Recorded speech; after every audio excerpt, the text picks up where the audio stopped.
Claro, la idea de una reforma constitucional integral es una idea que hemos venido trabajando desde hace más de 25 años.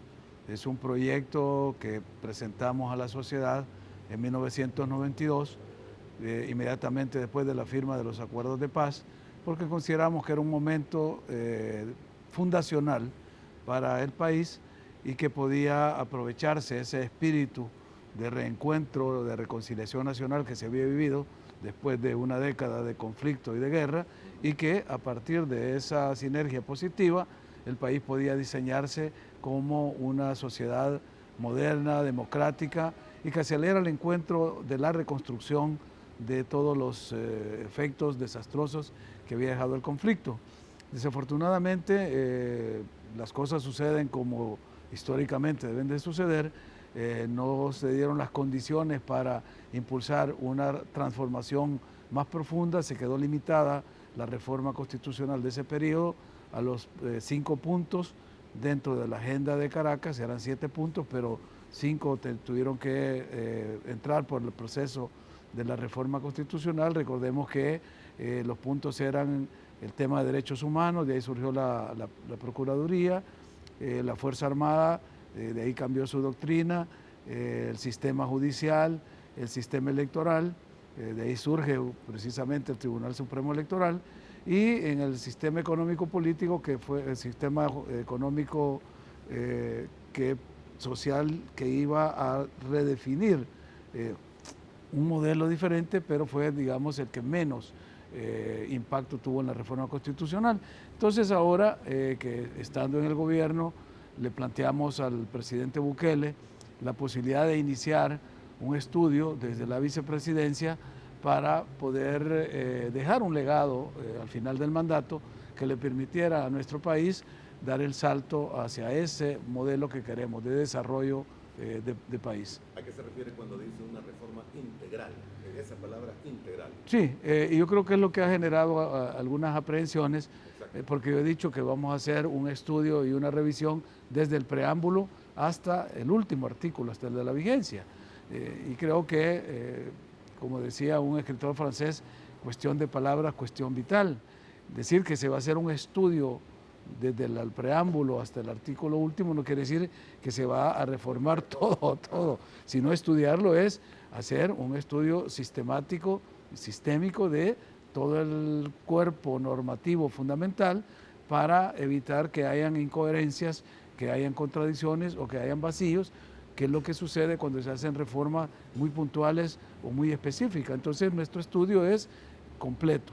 Y luego, después de hacer el estudio completo, se van viendo las áreas donde se requiere o una reforma, una modificación, una mejor redacción, porque hay artículos que están tan mal redactados que dan origen a confusiones, y luego en donde haya necesidad incluso de crear nuevas instituciones que se requieren para la administración de un Estado moderno ya en el siglo XXI, pues también, así como se crearon estas instituciones en 1992, que no existían, pues ahora, ya ¿cuánto fue de eso?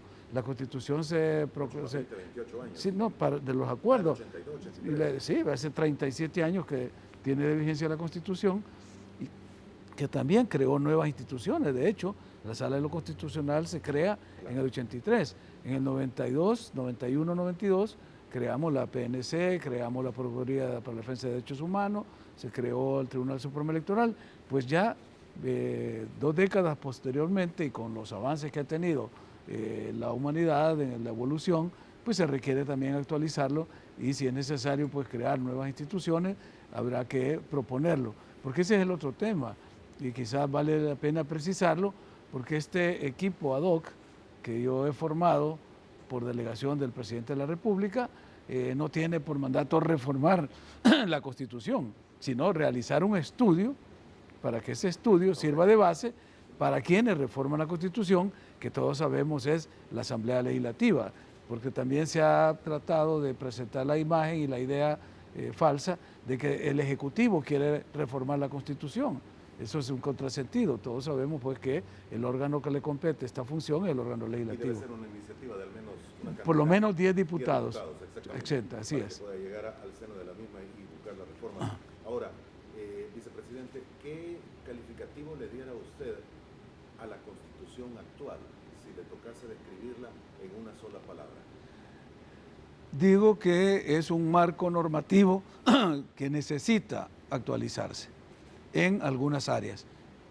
No estoy diciendo que está totalmente desfasada, es una constitución que fue proclamada en 1950.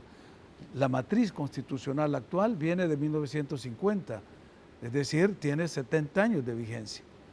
Han tenido ajustes importantes durante 3 periodos, en el 62, después del golpe de Estado del 60, en el 83, después del golpe de Estado del 79, y en el 91, 92, a raíz de los acuerdos de paz. Entonces ya es momento de actualizarla porque la sociedad ha evolucionado de manera tal que la celeridad de muchos procesos, no solo procesos políticos, procesos productivos, sino la misma revolución en las ciencias de la comunicación nos obliga a actualizar muchos de los procedimientos y de las instituciones que se han quedado atrasadas, porque en 1950 no existía ni el fax, ni el correo electrónico, ni el internet, ni mucho menos el WhatsApp.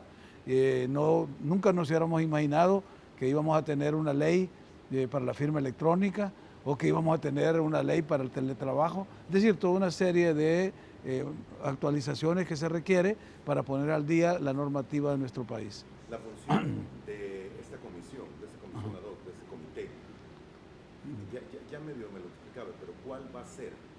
Así, si lo tuviésemos que ver en la cobertura total o en la aplicación total que ellos pudiesen tener de petición de reformas. Bueno, mira, el comité o el equipo ad hoc, como dice el acuerdo presidencial, el equipo ad hoc que está conformado, como ya lo anunciamos, por el doctor José Fabio Castillo, por el doctor Manuel Escalante y por los licenciados Adolfo Muñoz y Giovanni Rosales, es un equipo en el cual nos reunimos, discutimos, analizamos y ya hemos tomado algunos acuerdos fundamentales. Dentro de los primeros acuerdos fueron los límites y alcances del estudio. Eso te define como el marco de referencia dentro del cual vamos a trabajar. Y segundo, el reglamento de funcionamiento interno para garantizar, primero, que no hay una agenda oculta, que yo no llevo una idea preconcebida para imponerla al grupo y que lo que estoy buscando es la legitimación por parte de personalidades como las que he mencionado, sino que es una agenda abierta. Pero además de eso, la definición del equipo es ser un facilitador de un gran debate nacional sobre la reforma a la Constitución. Y hemos anunciado no solo que vamos a consultar a los sectores en particular, ya tenemos por lo menos 3 solicitudes de 3 sectores importantes que quieren una reunión ya con el equipo para presentar sus propias propuestas, sino que además, dijimos, va a ser el proceso de reforma más participativo y más consultado de la historia del país. ¿Quiénes son estos 3 sectores que le han pedido ya participar? Bueno, por respeto a ellos, lo vamos a anunciar, porque además hemos dicho eso, todas las reuniones van a ser públicas.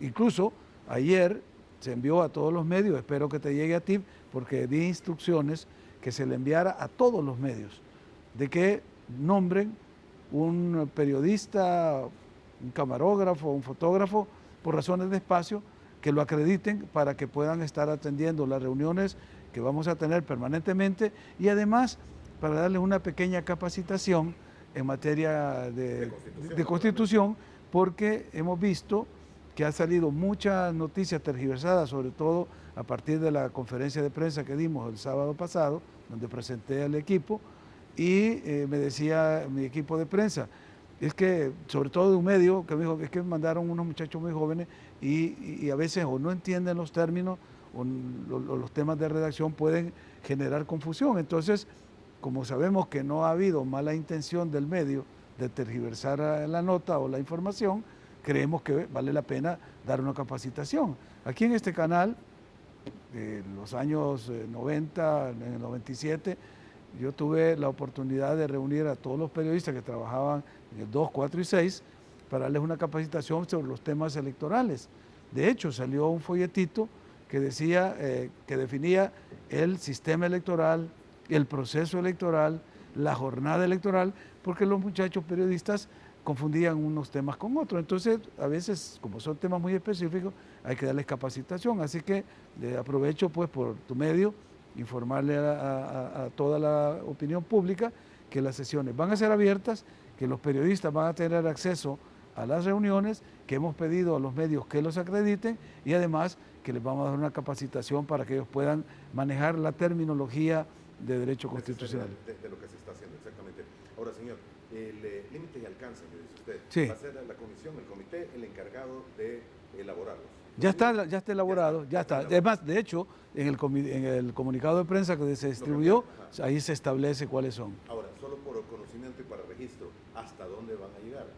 Bueno, es que eso, hasta los límites, por eso decía, límites y alcances, el límite es desde el preámbulo hasta el artículo 1, y los alcances son de que vamos a discutir aquellos temas en los cuales se considere necesario actualizarlos, ponerlos en una redacción adecuada, empezando del artículo 1. Cualquiera diría, bueno, y el artículo 1, ¿qué es lo que tiene de malo? Si es un artículo que es el que le dio el verdadero sentido humanista a la Constitución de 1983, porque modificó el concepto doctrinario que venía de la Constitución de 1950, donde empezaba definiendo el Estado. Aquí empezamos definiendo que el origen y fin de toda actividad del Estado es la persona humana. Pero lo decía uno de los pocos constitucionalistas que tenemos en el país, respetable, que era el doctor Mario Solano, que decía, a partir del artículo 1 hay que definir, porque dice, El Salvador reconoce a la persona. Y El Salvador es, ¿qué es? Decir, entonces hay que poner, la República de El Salvador reconoce, o el Estado salvadoreño reconoce, porque dejar El Salvador puede ser el Salvador del mundo. Es un tema que alguien puede decir, mire, esto es semántico, esto es gramatical.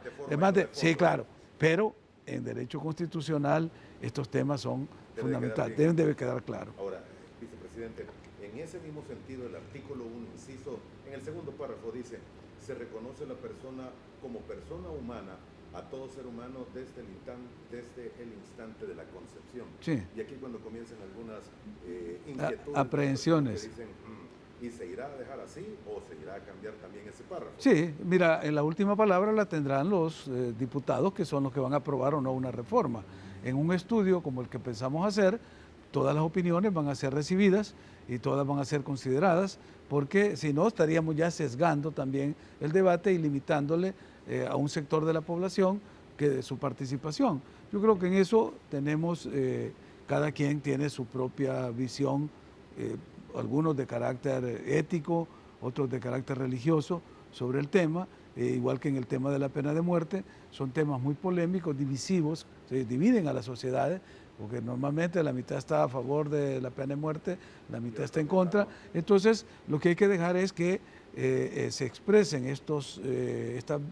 los sectores para establecer y llevarle a quienes van a tomar la decisión.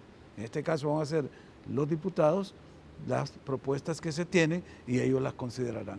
Ok, le hacía esa pregunta porque exactamente ese es el tema que muchos estaban preguntando ya. Si el tema del aborto, por mencionar uno, por mencionar otro, el tema de los matrimonios del mismo género, sí. Si van a ser temas evaluados. Es decir, lo que decimos es que si estamos abiertos a todas las opiniones, las vamos a evaluar todas. De hecho, ya se han expresado, ahí no son sectores, sino algunas personalidades que han planteado también que quieren presentar sus propuestas y vamos a escuchar a todo el mundo.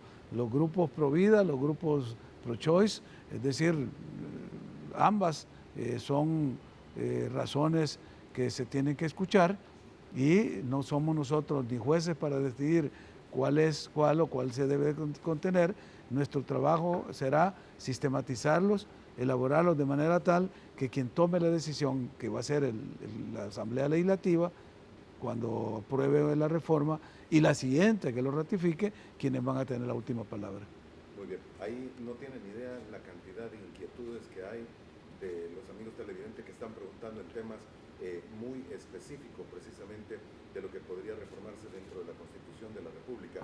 Ahora, me imagino que todo va a quedar sujeto a lo que pueda escuchar la comisión con los distintos sectores y que de eso se ha llevado como planteamiento consensuado de todas esas pláticas a los diputados. ¿Es así? Primero al presidente, porque este es un informe que yo le tengo que presentar al presidente de la República, pues es una delegación que tengo cuando el estudio esté completo, que nos hemos propuesto tenerlo terminado en septiembre del próximo año. Esperamos cumplir con esa meta, con esa línea de tiempo, y luego el presidente es el que ya buscará a los diputados para que le den la iniciativa de ley correspondiente, los 10 diputados como mínimo, y empiece el proceso ya de debate, deliberación a nivel del legislativo. Muy bien, le leo algunas de las preguntas. Guanaco nos dice, preocupado con la reforma de la Constitución, más con las desafortunadas declaraciones sobre el aborto y el matrimonio homosexual. El 90% de los salvadoreños somos cristianos, por ende pro vida. ¿Va a hacer eco de grupúsculos de presión internacional o nos va a escuchar? Los vamos a escuchar a todos. A todos. A todos, sí, porque una persona en la democracia, y ese es el espíritu con el que nosotros hemos aceptado este reto, con el espíritu de más democracia, de profundizar la democracia, de consolidar la democracia. Entonces la democracia es tolerancia y es pluralidad. Lo contrario ya no es democracia, ¿verdad? Cerrarse a escuchar a un sector, aún si es minoritario, ya lo decía Stuart Mills en su estudio On Liberty, de que la democracia se legitima por ser, ¿verdad?, la opinión de la mayoría, pero además por respetar los derechos de las minorías. ¿Por qué el estudio estará hasta septiembre de 2021? Eso haría que se pudiese aprobar hasta el 2024. Sí, la idea es que esta es una tarea sumamente importante y muy seria, y no está en función ni de los procesos electorales que están en este momento, para aprovechar, no, esto es un tema transparente para que abarque dos legislaturas más. Justamente la idea es darnos el tiempo suficiente para que haya este ejercicio de consulta. Fíjate que yo acabo de regresar de un viaje fuera del país y tuve mucho contacto con grupos de compatriotas que residen fuera, la diáspora, y una de las cosas, cuando les comentaba este proceso y ellos me preguntaban cómo se iba a realizar, una de las cosas que más les entusiasmaba era que por primera vez decían, se nos va a consultar, se nos va a tomar en cuenta. Siempre hemos sido pues como el sector marginal, ¿no? Apartado, no obstante que es el sector que más contribuye a la economía nacional. Siempre se les han negado no solo los derechos, la propia voz, la expresión de sus intereses. Entonces, un proceso de consulta de esa naturaleza requiere mucho tiempo. No obstante que estamos haciendo uso de las tecnologías modernas, de las TICs. Ya hemos tenido varias reuniones con nuestra Secretaría de Innovación y Tecnología para que nos diseñen la plataforma mediante la cual la consulta se va a poder efectuar. Y de hecho, esta semana ya nos prometieron tener el primer diseño. Ya solicitamos que en la próxima reunión del equipo ad hoc hagan la presentación, porque ellos, si bien es cierto, van a preparar la parte tecnológica, pero los contenidos, las preguntas, el diseño de los temas, lo tiene que hacer el equipo, porque nosotros somos los responsables de captar toda esa información, de poder sistematizarla y poder a partir de ahí elaborar un documento base que después ese documento lo queremos someter a validación de los sectores, porque una consulta de esa naturaleza, yo solo para ponerte un ejemplo, te menciono el Plan Cuscatlán. El Plan Cuscatlán fue una plataforma abierta a la cual llegaron más de 29,000 propuestas, o sea, entradas que tuvo de todo, de medio ambiente, de salud, de educación, de todo lo que te imagines. Pero habían las mesas que iban trabajando cada una de ellas. Al final se hizo una síntesis y salió el Plan Cuscatlán, que son casi 1,000 páginas. Ese documento está colgado en la red, cualquiera lo puede ver, y que es el que guía toda la acción de este gobierno. Porque como dijo el presidente Bukele, mi plan de gobierno, el plan de mi gobierno no va a ser el de Nayib Bukele ni el de ningún partido o sector, va a ser lo que el pueblo quiera. Claro, sonaba un poco extraño, ¿cómo es que se va a consultar a todo el pueblo? Bueno, las nuevas tecnologías no lo permiten. 29,000 personas expresaron su opinión y sus propuestas en ese plan. Ahora nosotros igual decimos, esta reforma va a ser la más consultada, todo el mundo va a poder opinar. ¿Y cómo lo vamos a hacer? Bueno, usando las nuevas tecnologías, utilizando esta plataforma y luego elaborando un documento que es el que va a hacer el modelo o digamos la síntesis con el cual se va a consultar ya específicamente sectores que ya sí son la academia, los partidos, la sociedad civil que trabaja temas constitucionales, que van a ser convocados para trabajar ya sobre la base de lo que ha sido la opinión generalizada del pueblo. Entonces ya ese ya es un documento más acabado, que es el que pensamos presentarle ya al presidente en septiembre. Entonces, como ves, es un proceso que va a llevar varios meses, tanto diseños, consultas, trabajo de sistematización, elaboración, hasta llegar al producto final que esperamos, y esa es la meta, ojalá la podamos cumplir, el 15 de septiembre del 2021, hacerle la entrega al presidente de la República. 15 de septiembre del 2021. 15 de septiembre. Esa es la fecha para darle solemnidad y que además que se va a estar cumpliendo el bicentenario de la independencia, el país pueda presentarse ante las naciones hermanas con ese nuevo rostro que quisiera tener, que por supuesto es un proyecto porque hasta no sea aprobado por la Asamblea Legislativa, todavía no tiene carácter de ley. Muy bien. Comprenderá que la intención de cualquiera que está de este lado es tratar de hacer las preguntas adecuadas para ver qué obtiene del otro lado de respuesta. Por supuesto. Voy a rehacer la pregunta. Si bien es cierto, en el tema de aborto y matrimonio de personas del mismo sexo, usted dice será lo que decida la comisión o lo que decida el comité. ¿Qué es lo que usted piensa que debe hacerse con esos dos temas?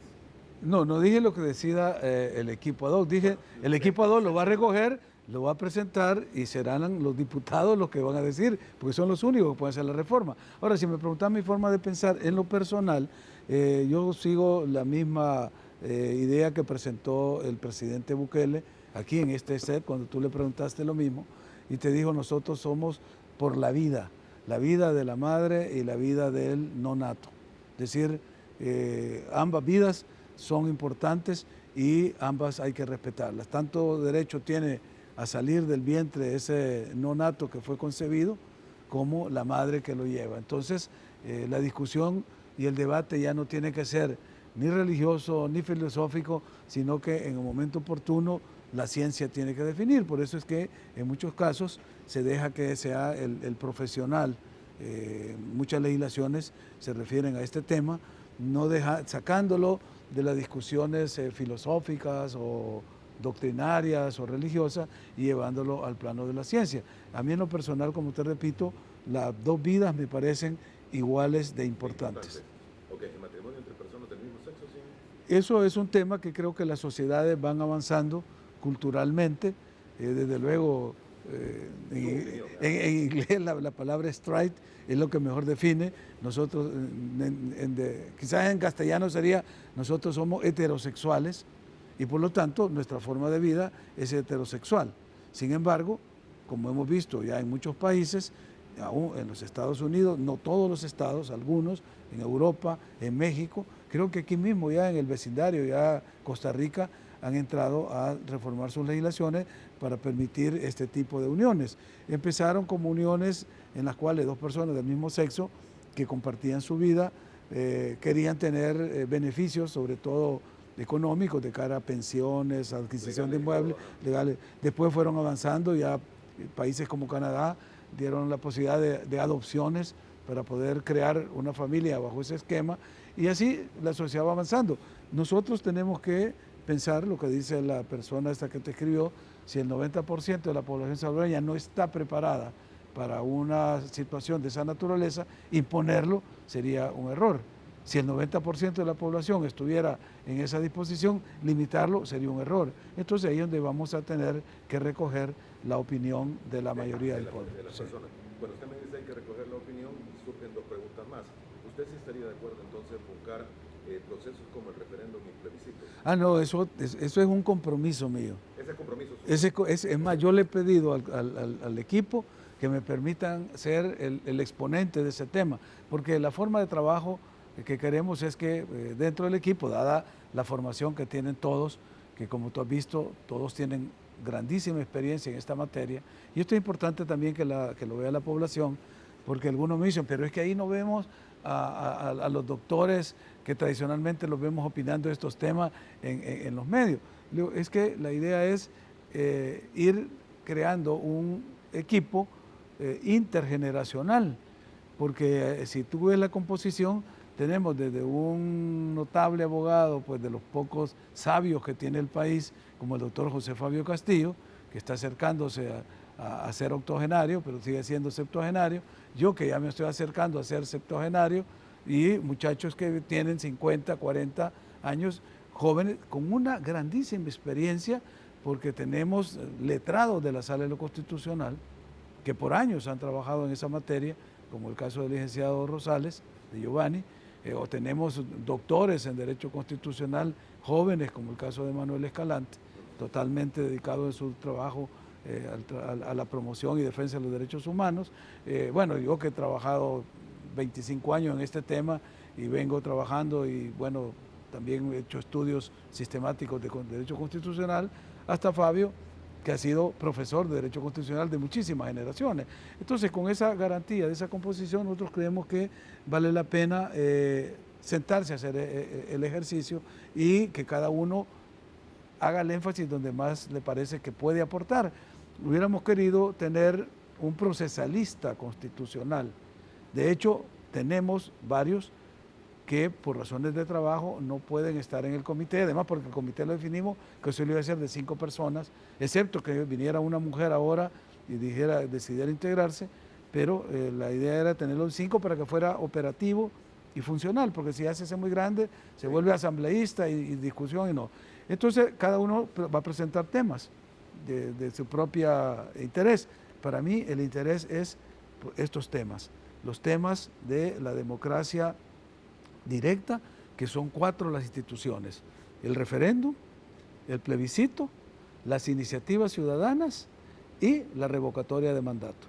Esas son las 4 instituciones de mandato, así se llama, el recall. Es, para que la gente vea. En términos sencillos.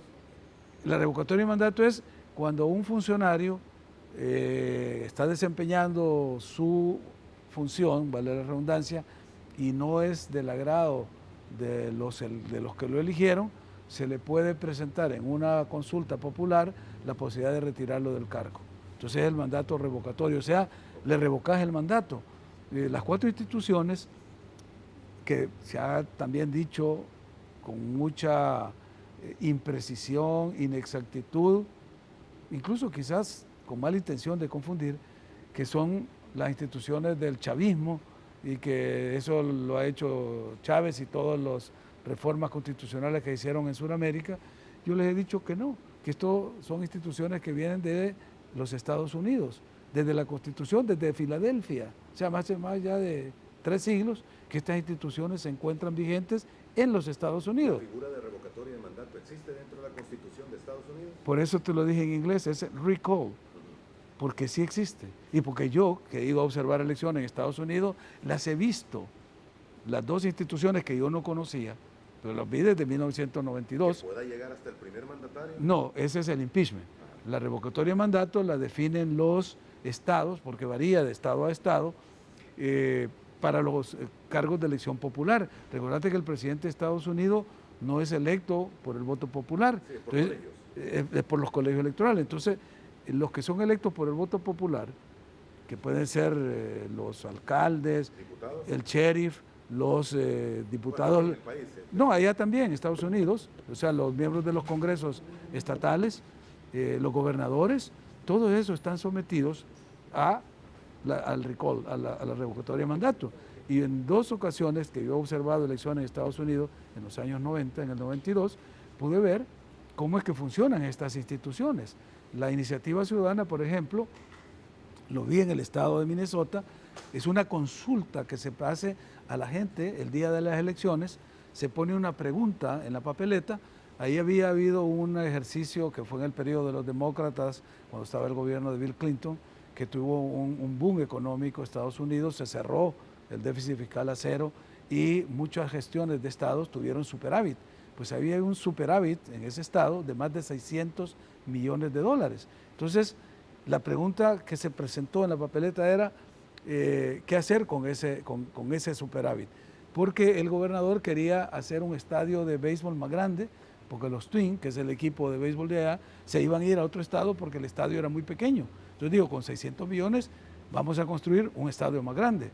Otra gente quería que se hiciera un supermercado más grande que el Mall of America, que es uno de los malls más grandes que hay en Estados Unidos, querían hacer otro más grande. Otro que se hiciera una autopista. Bueno, ¿qué hacemos con este dinero que nos ha salido como un superávit en el ejercicio fiscal? Y hubo una pregunta que dijo que se le devuelva a los contribuyentes. Entonces se preguntaron las cuatro cosas. ¿Usted quiere un estadio? ¿Usted quiere una nueva autopista? ¿Usted quiere un gran supermercado? ¿O usted quiere...? ¿Cuál ganó, crees tú? Que se devolvió. Eso no existe aquí. Esas son las consultas. Lo revocatoria es, también varía. En algunos estados te dice, para que pueda introducirse la revocatoria de un mandato, el funcionario tiene que haber estado por lo menos la mitad del periodo, porque no le podés pedir recién llegado a enjuiciarlo, ¿no? Entonces, no, por lo menos la mitad. Algunos exigen que haya un determinado número de firmas que lo pidan. Otros te piden una caución, o sea, que se deposite dinero para poder introducir. O sea, va variando de estado a estado, pero el hecho es que existen esas instituciones de consulta popular, o sea, se les consulta al pueblo. Y luego las que todo el mundo conoce acá, que es el plebiscito y el referéndum. ¿Y por qué son importantes? Porque normalmente, hasta hoy, las grandes decisiones se han tomado a espaldas de los pueblos. Aquí no nos consultaron si queríamos que se vendieran las empresas más productivas del Estado. Es decir, la privatización de Antel o de las pensiones. A nadie nos consultaron. No nos consultaron si queríamos que se dolarizara la economía. De hecho, creo que lo dijo el expresidente de la Asamblea, lo llevaron una madrugada y él ni lo leyó porque era un documento como de 600 páginas, pero votaron por una medida que nos afecta a la vida. El referéndum y el plebiscito son instituciones que operan en casi todos los países. En Guatemala, en Costa Rica hubo un plebiscito sobre los TLC, sobre la privatización de del sistema de comunicaciones. Es decir, se le consulta a los pueblos estas grandes decisiones. Entonces, los que se oponen a eso acá son los que están acostumbrados a que estas grandes decisiones se toman en pequeños grupúsculos que van a salir favorecidos con esas grandes decisiones y que después se transforman en leyes y se transforman en problemas para el desarrollo, como lo que estamos viendo ahora, producto de todos estos procesos inconsultos que se tomaron sin que el pueblo se diera cuenta entre gallos y madrugadas. Sí, mira, quizás una precisión. Primero, no es el Ejecutivo, tú lo pusiste entre comillas. Y por eso lo puse entre sí, no, y es entendible, porque el Ejecutivo no es solo el presidente ni el vicepresidente, está el Consejo de Ministros y tiene su propio reglamento interno, etcétera. No, ni siquiera es el presidente, porque ese es el otro eslogan que se ha encontrado de que el presidente está queriendo reformar la Constitución. Lo repito, lo digo en público, esa es una iniciativa mía que se la presenté al presidente, el presidente la aceptó y me delegó la tarea. O sea, pues que empecemos por separar la paja del trigo, porque hay mucha mentira. No es que el presidente está buscando reformar la Constitución o que el presidente y el Ejecutivo van a reformar la Constitución. Ya dijimos que el único órgano que lo puede hacer es la Asamblea Legislativa y bajo el mecanismo que establece la misma Constitución. Una asamblea lo aprueba y la otra lo ratifica por mayoría calificada. Entonces ya desde ahí hay que quitarle e informarle. Y qué bien que salen estos temas, porque si algo bueno está dejando todo este debate es que hoy la gente está interesada en saber la Constitución y en informarse y en leerla, cuando hace 10 años nadie le importaba ni sabía qué era la Constitución. Entonces, empecemos por ahí. No es una iniciativa del Ejecutivo, ni el Ejecutivo está buscando reformarla. Soy yo que vengo siendo coherente y consecuente con esta línea de pensamiento, y te explicaba desde 1992 que organizamos el primer evento internacional de juristas para hacer ese planteamiento. De hecho, y esto también aprovecho, te doy la primicia para informarlo, que ya tenemos varios juristas constitucionalistas internacionales que nos van a venir a acompañar y van a venir a apoyar este proyecto. Sí, sí, ayer ya tuvimos la información de 3 constitucionalistas españoles, uno de ellos con gran trayectoria acá en el país, porque estuvo trabajando justamente en un proyecto de asistencia al órgano judicial, así que tenemos acompañamiento. No podemos conocer los nombres todavía. Todavía no, porque justamente la privacidad y quizás por eso es que muchas de las, sobre todo las mujeres que invitamos para que formaran parte, no quisieron porque exponerse, dicen, en un ambiente tan polarizado y crispado y en un proyecto que genera tantas aprehensiones y tanta confusión, prefirieron quedarse. Y esto también para aclaración, porque muchos medios han destacado eso. Bueno, ahí solo hay hombres. Es un equipo misógeno, es un equipo que no tiene el balance de género, todo esto. No, mira, la decisión, ¿cómo lo discutimos el tema en el equipo? Cada uno de nosotros presentó una candidata a integrar el equipo. Yo presenté mi candidata, José Fabio Castillo presentó un nombre, Manuel Escalante presentó otra persona, el licenciado Godoy también presentó, perdón, el licenciado Adolfo Fito presentó otra persona, y cuando las consultamos nos dijeron que todas, absolutamente todas, estaban de acuerdo. Es más, que iban a participar, pero que unas por razones familiares, otras por razones profesionales, preferían no estar al frente porque les iba a generar ese tipo de consecuencias cuando ya tú estás expuesto a que se meten en tu vida privada, a que empiezan los insultos, y entonces más que valorar todo el aporte que ellas iban a dar, porque todas son profesionales de primerísimo nivel que llenaban el perfil de tener ese conocimiento y esa expertise constitucional, y los aportes que ella, por lo menos una de ellas, me envió, es que realmente era algo que ni siquiera a mí se me había ocurrido, pero que me lo está planteando, y eso sí lo puedo decir aquí. Me dice que hay necesidad en lo de las funciones de la Corte Suprema, por ejemplo, quitarme decía el tema de probidad. Primero me dice, porque la Corte no está para eso. En segundo lugar, se carga el trabajo. Bueno, tenía muchas razones. Me decía, ustedes tienen que sacarlo y llevar esa función, que es vitalísima para consolidar la democracia en el combate a la corrupción, tener un mecanismo en el cual la probidad del funcionario público esté sometida a cualquier tipo de prueba. Sacarlo de la Corte. Es que ahora lo ve una sección en particular de la Corte, que es lo que te decía, una Corte cargada de funciones administrativas, y que la función principal, que es ser un tribunal de casación, o sea, de tercera instancia, a veces se ve atrasado y entorpecido, porque las sesiones, en vez de estar discutiendo los temas de las casaciones penales o civiles, están viendo temas de nombramiento, de probidad. ¿A dónde? Eso es lo que decía, eso es lo que hay que estudiar. Por eso digo, tenemos tanto que estudiar, que pensar en que, porque lo otro es, ¿y qué es lo que va a reformar? Ya tiene el artículo, ya tiene pensado cuál tema. No, si es que lo vamos a revisar todo. Por ejemplo, un tema de probidad, a mí, te digo honestamente, no se me había ocurrido que pudiera ser, porque no he entrado ni a mi especialidad el tema del órgano judicial, pero justamente por eso vamos a tener todos estos equipos y todos estos profesionales, que no son los 5, pero que están trabajando, porque esa es la otra cosa. Cuando tengamos toda esa cantidad de entradas que van a haber en la plataforma, de propuestas, de ideas, de documentos, van a tener que irse trabajando en los equipos que por ahora metodológicamente hemos hablado como de 4 grandes áreas.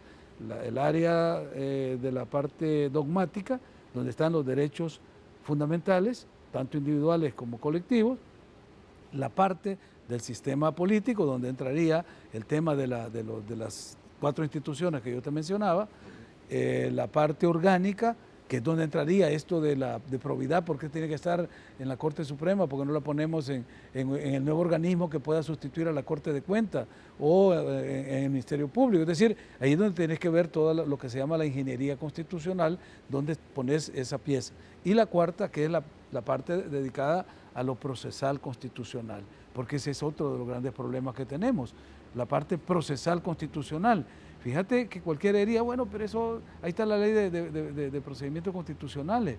Mira, una de las cosas más serias que he visto yo y que sucedió con la sala de lo constitucional anterior es justamente violentar esas normas procesales constitucionales. Hubo una reforma en el 2010 a la ley de procedimientos constitucionales que decía que cuando un juez aplica la Constitución de manera directa, que es el control difuso, tiene que irse esa sentencia a consulta a la sala, porque muchos jueces, por la presión que tenían de los grupos de las pandillas, estaban aplicando, declaraban inconstitucional la detención de un pandillero y lo sacaban. Entonces, frente a ese fenómeno, un magistrado pidió que se reformara la ley de procedimientos constitucionales. Y se dijo, no, jueces, ustedes dicen que por una violación a la Constitución van a dejar libre a esta persona. No, tiene que ir a consulta a la sala. Y le dieron a la sala 15 días para resolver.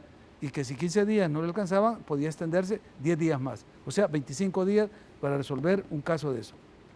¿Qué pasó en el 2015 en el Tribunal Supremo Electoral? Cambio Democrático no tuvo ningún diputado ni alcanzado los votos. Entonces le tocaba cancelarlo.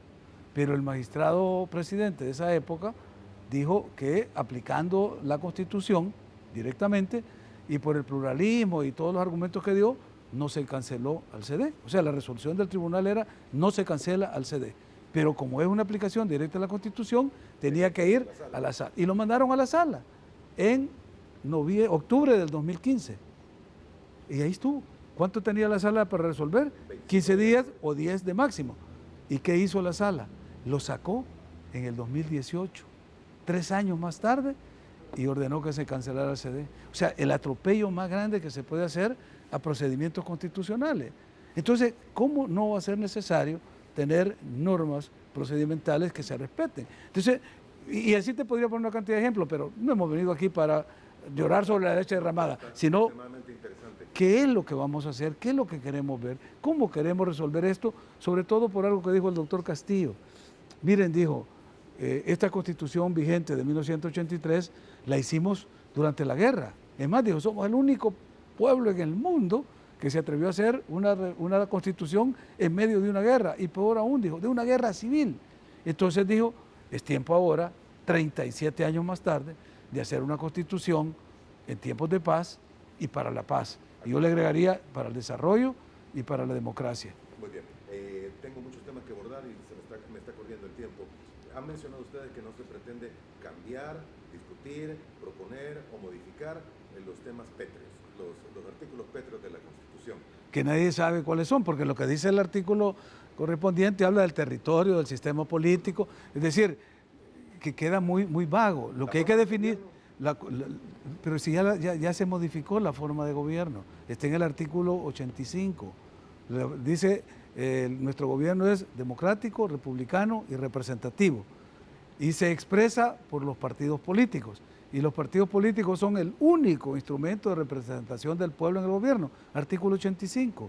Yo presenté una demanda contra un artículo del Código Electoral que obligaba a que si uno quería presentarse como diputado, tenía que ir afiliado a un partido político. Y demostré con los documentos históricos que eso no se aplicaba y que ese artículo, cuando hablaba de gobierno, se había hecho un concepto equivocado, que lo dijo uno de los constituyentes, el doctor Nelson Segovia, está publicado en una entrevista, que quisieron decir ejecutivo y pusieron gobierno. Entonces, con ese artículo se creó una partidocracia, porque los partidos eran los dueños de todo y secuestraron la soberanía popular y todo se definía por el partido.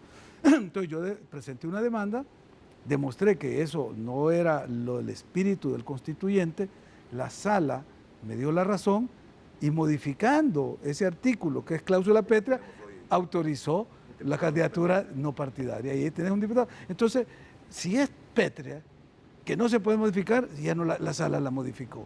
O sea, pues que, por eso digo, hay que ser un poco más inteligentes en el manejo de estos temas y pensar en el bien común, porque si lo hacemos con agendas particulares, y esa es la ventaja que yo tengo.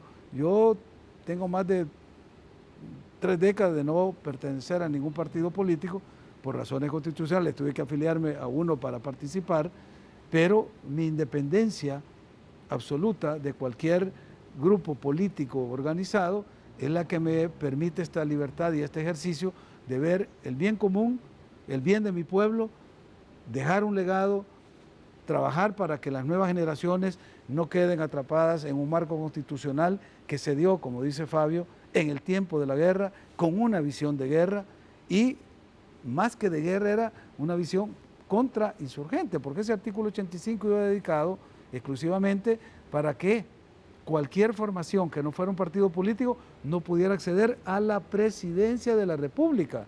Lo dicen los constituyentes.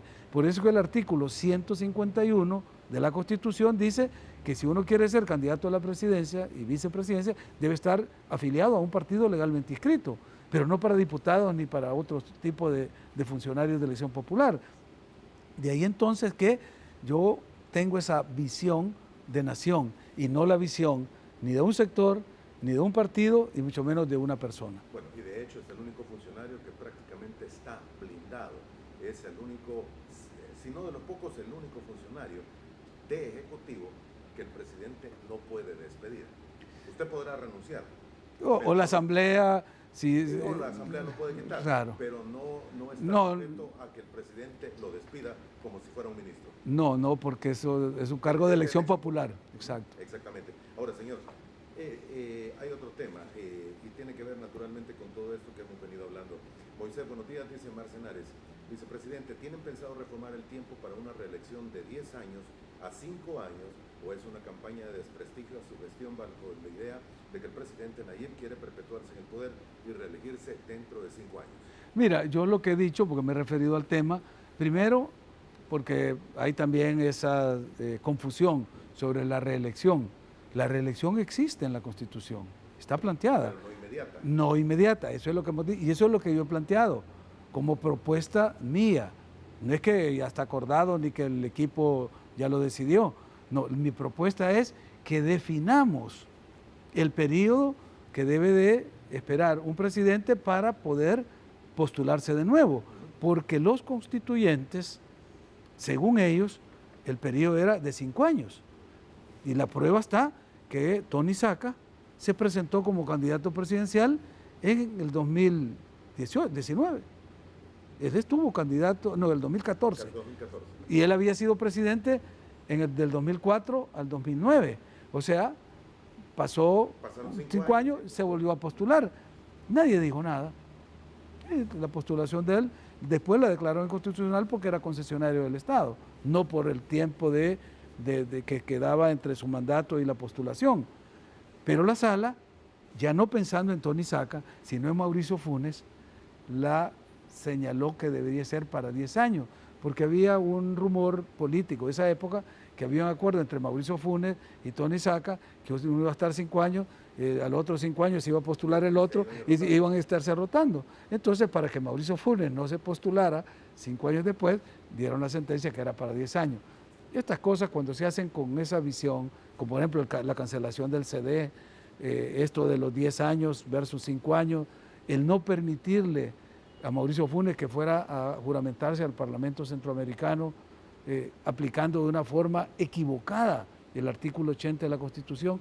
Hay muchas cosas que se hacen porque no están claros los procedimientos ni los plazos en la Constitución. Entonces mi propuesta es, dejémoslo claro, si deciden que sean 10 años, digamos 10 años. Si dicen que son 5 años, digamos 5 años. Y si dicen que son 15 años, pues 15 años. O sea, yo no tengo una posición sobre el tema. Mi preocupación es que no está bien regulado y que eso permite confusión. Porque el artículo 152 que habla de la reelección o que para poder postularse de presidente habla de el periodo inmediato anterior, y en otra habla del periodo inmediato, y en otra habla de la fecha de la toma de posesión. O sea, no hay una coherencia en los plazos para esas postulaciones. Bien, casi termino con esto. Astic dice, ¿está contemplado el cambio de periodo presidencial a 6 años para tener en este país únicamente elecciones cada 3 sin tanto desgaste político y vivir en permanente campaña? Que yo le agregaría, no sé si es buena o mala idea, pero por lo menos una validación de poder cada 3 años, como se hace en otras naciones. Sí, claro, mira, la reforma constitucional de 1962 justamente fue para eso, para reducir de 6 años a 5 años. Claro, el problema es que cuando tenemos elecciones de diputados y alcaldes de 3 años, se nos distorsiona las elecciones de medio término, que es el concepto mediante el cual las elecciones de diputados y alcaldes se hacen a la mitad del periodo de un presidente. Aquí ya eso, ya la Asamblea se pronunció y la Sala le declaró inconstitucional esa reforma que hizo la Asamblea Legislativa de los plazos electorales, y lo declaró inconstitucional por no haberse hecho la consulta que se debe hacer en el proceso de formación de ley. Hay un momento en que debe de hacerse una discusión, un debate. Entonces la Sala le dijo, usted no hizo ese debate y es inconstitucional. Aquí hay varias opiniones, y yo que he recorrido casi todos los sistemas electorales de nuestro continente y de otros países, he visto que en algunos casos funciona muy bien las elecciones de medio término, en otros casos funcionan muy bien las elecciones generales. Tenemos el caso de Honduras y Costa Rica, donde se eligen todos para 4 años, todos, presidentes, diputados, alcaldes, 4 años. Y en otros, ¿verdad?, que es el caso de México, que son sexenios, y los mandatarios son a medio término, o Estados Unidos, que son 4 años el presidente, y cada 2 años se cambia la Casa de Representantes y un tercio del Senado. Entonces, ahí son modelos que operan muy bien en otros países. Nosotros pudiéramos hacer, y va a estar abierta la consulta. Sí, de ahí vamos a escuchar a los expertos, sobre todo los expertos electorales, para que hagan sus propuestas. Igual yo estoy abierto. Yo que he hecho diseño de sistemas electorales en muchos países, siempre he procurado seguir los principios generales de diseño, que es cuando uno hace pues este tipo de arquitecturas normativas, de buscar los principios generales, la inclusión, la generalidad, el bien común, es decir, que permitan a las sociedades dotarse de normas que no están ni ajustadas a pequeños periodos de tiempo, o sea, no hacer una reforma para ganar la próxima elección o para reelegirme, sino algo que quede para un periodo largo de tiempo. Muy bien, no tengo más tiempo, vicepresidente, muchísimas gracias por el tiempo que nos ha regalado, ha sido muy explicativa su ponencia.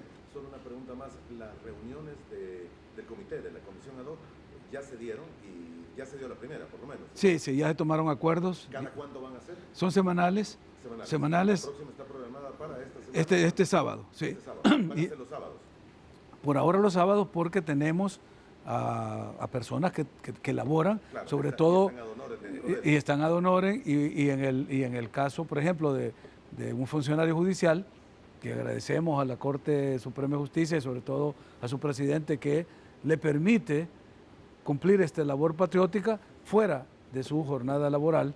Por eso hemos decidido hacerlo los sábados, porque antes nos reuníamos los miércoles en la mañana, pero ya eso afectaba los horarios laborales. O el caso de Manuel también, que tiene responsabilidades laborales en el IDUCAS. Entonces, eso nos ha obligado a irnos a reunirnos los sábados, y hemos acordado, ya hemos tenido sesión extraordinaria después de la jornada laboral, ya de las 5 de la tarde en adelante.